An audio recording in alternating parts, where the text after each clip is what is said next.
Seja bem-vindo, seja bem-vinda ao Domingo Mindful. Hoje já fizemos uma breve prática de meditação.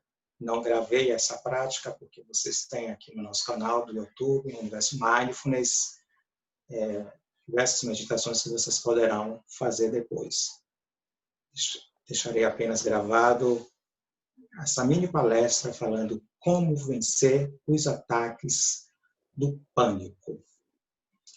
Bem, o ataque do pânico tem acontecido na vida de milhões de pessoas e milhões de brasileiros.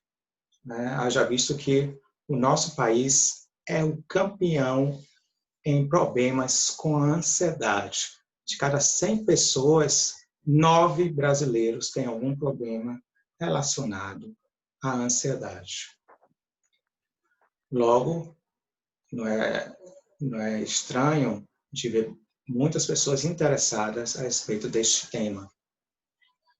E por isso que a gente resolveu abordar nesse Domingo Mindful, além de fazermos a prática meditativa, falar como vencer o pânico, mesmo que seja falando em poucos minutos, mas para informar as pessoas que é possível vencer o pânico, que tem tratamentos validados cientificamente que fazem com que as pessoas possam vencer o pânico. Isso, pedra bonita.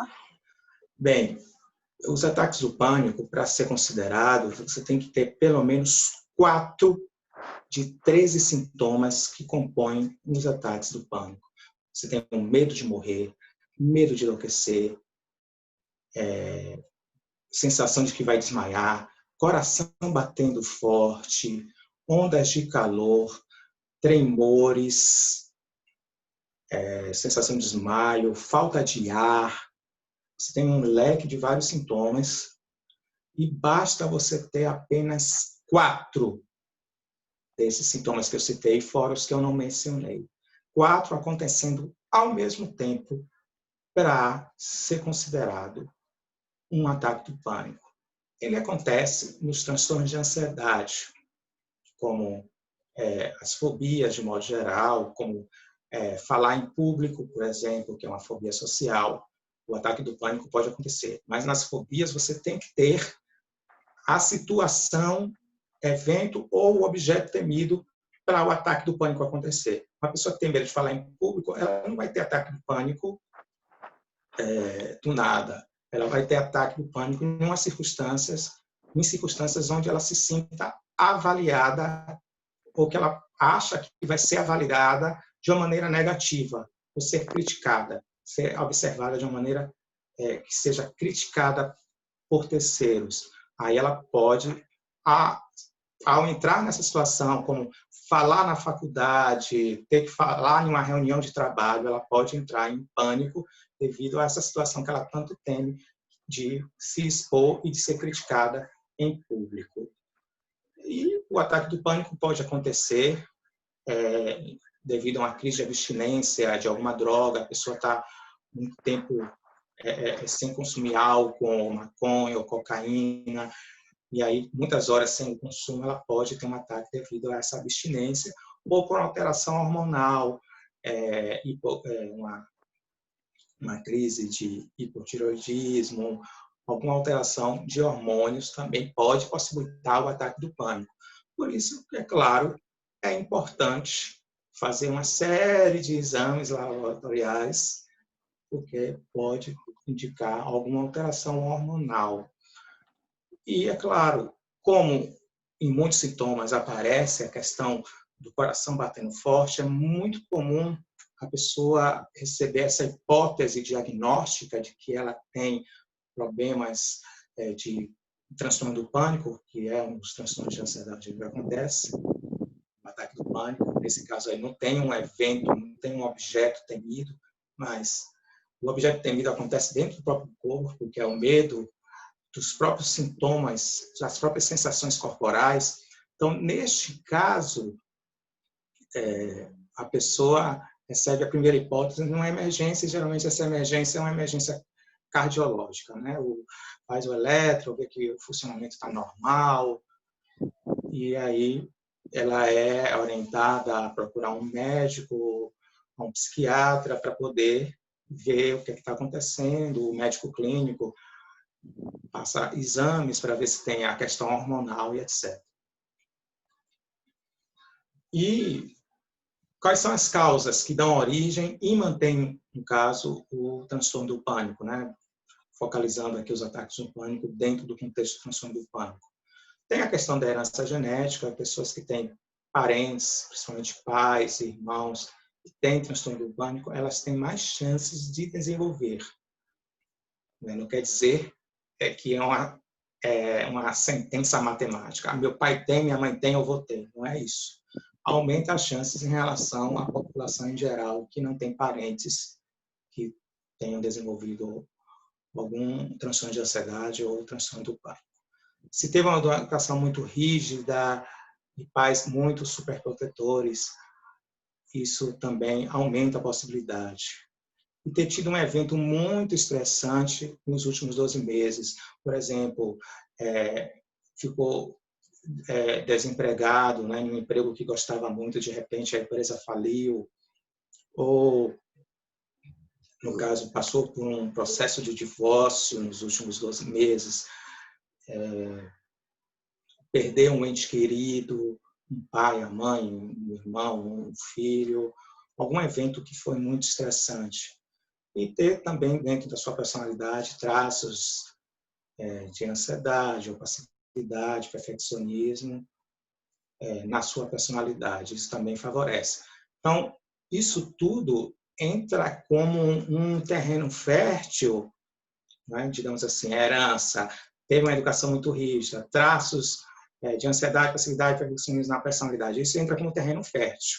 E o evento, nos últimos 12 meses, seria uma semente lançada no terreno fértil.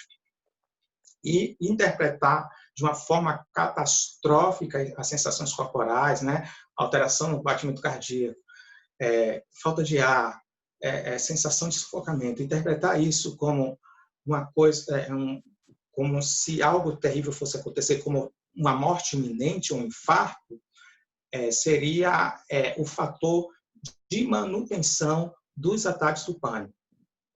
Repetindo, herança genética, uma educação muito rígida, eventos e traços de ansiedade, passividade, os traços na personalidade, esses três entrariam como um terreno fértil, o evento muito estressante nos últimos 12 meses, como um fator desencadeador, como se fosse alguém lançando a semente nesse terreno fértil, e a interpretação de uma forma catastrófica dos seus sintomas corporais, coração batendo forte, falta de ar e outros sintomas, essa interpretação catastrófica de que eu vou morrer, isso seria o fator de manutenção. É como se fosse eu jogando água nessa erva daninha chamada ataque de pânico, que acontece nos transtornos de ansiedade, no transtorno do pânico.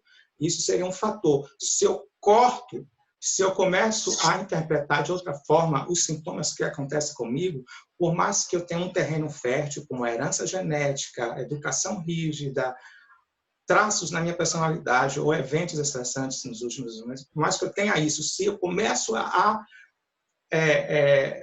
colocar em dúvida as interpretações que vêm de uma maneira automática na minha cabeça, de que eu vou morrer, que eu vou enlouquecer, que eu vou infartar, se eu começo a colocar em dúvida isso, a tendência é essa erva daninha morrer. Porque por mais que se tenha terreno fértil e as condições para a erva daninha se desenvolver, se cortar o fornecimento de água, ela morre.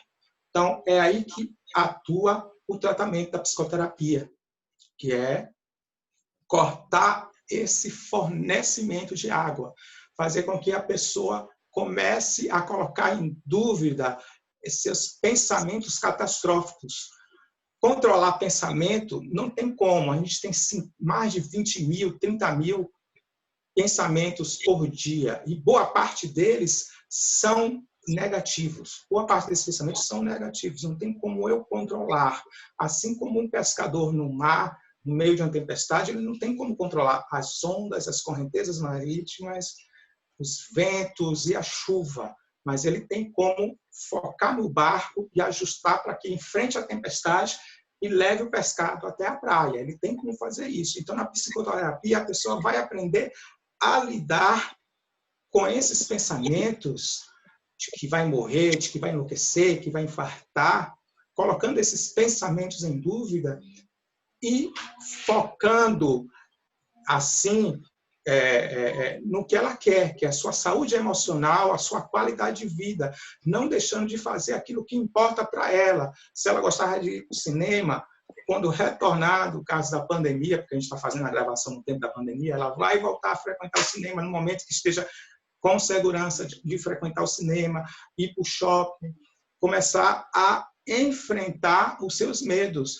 Claro que ela não vai enfrentar começando pelo mais difícil, ela vai de 10, 20, 30 ou mais medos que ela tenha, ela vai começar pelo mais fácil e gradativamente ir enfrentando e mostrando para esses pensamentos negativos que acontecem na cabeça dela que é apenas uma possibilidade que não vai acontecer. Pensamento sempre será uma possibilidade. Às vezes coincide com a realidade e outras vezes não. E no caso de quem tem algum transtorno de ansiedade, especificamente transtorno do pânico, seus ataques do pânico, não é uma possibilidade de morte, porque ela já fez vários exames, e os exames deram de que ela não tem nenhum problema no coração, os exames deram que seus hormônios estão em níveis normais e de que está tudo funcionando de uma forma normal e que ela jamais vai morrer de infarto ou de crise do pânico. O que de fato acontece e o que foi falado, pelo menos por um profissional de saúde, psicólogo ou psiquiatra, de que o que está acontecendo, o que vai comprometer é a qualidade de vida dela. A vida não está comprometida, ela não vai morrer disso, mas a qualidade de vida está comprometida se ela não fizer nada para enfrentar os seus pensamentos catastróficos. Não é mudar o pensamento catastrófico, ela começar pelo medo menor, né, de 20, 30 medos que ela tem ou mais, começar pelos medos menores e começar a fazer o enfrentamento. Claro, tem a possibilidade da medicação, que eu falei aqui, que eu citei aqui no slide, mas eu estou detalhando um pouquinho mais como se desdobra rapidamente a psicoterapia para que fique entendido para vocês e colocando que tem cura e que tem solução para o pânico.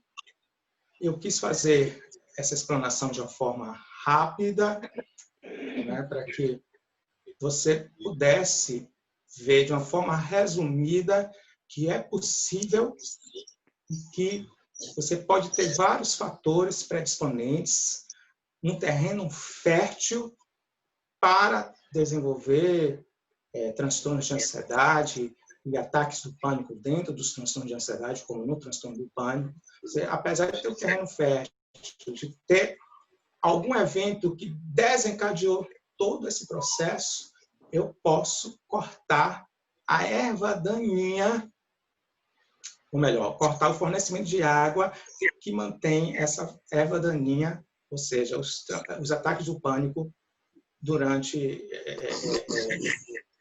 esse período todo que eu estou em sofrimento. Posso cortar. Como é que eu posso cortar? Colocando essa interpretação catastrófica que eu tenho dos meus sintomas físicos no momento do pânico como uma possibilidade e não como uma certeza, porque vem com uma certeza, eu vou morrer agora, eu vou infartar, eu vou enlouquecer. Vem com uma certeza. Então, eu vou gradativamente colocando em dúvida isso, porque eu tenho uma série de exames que provam que eu não tenho nenhum problema relacionado com isso. O meu problema central, o que mantém o pânico, é esses pensamentos que vêm com muita força, como se fosse uma verdade. E aí eu vou fazendo um exercício de colocá-los como uma possibilidade e colocá-los em dúvida. E dos meus 30, 20, 40, 50 medos, eu começar a escolher o menor e começar a fazer o enfrentamento. E aí, aos poucos, eu vou enfrentando os outros maiores medos até eu eliminar os ataques do pânico na minha vida. Tem cura, tem solução. Se você gostou desse vídeo, curta, compartilhe com seus contatos e grupos. E um excelente dia para você.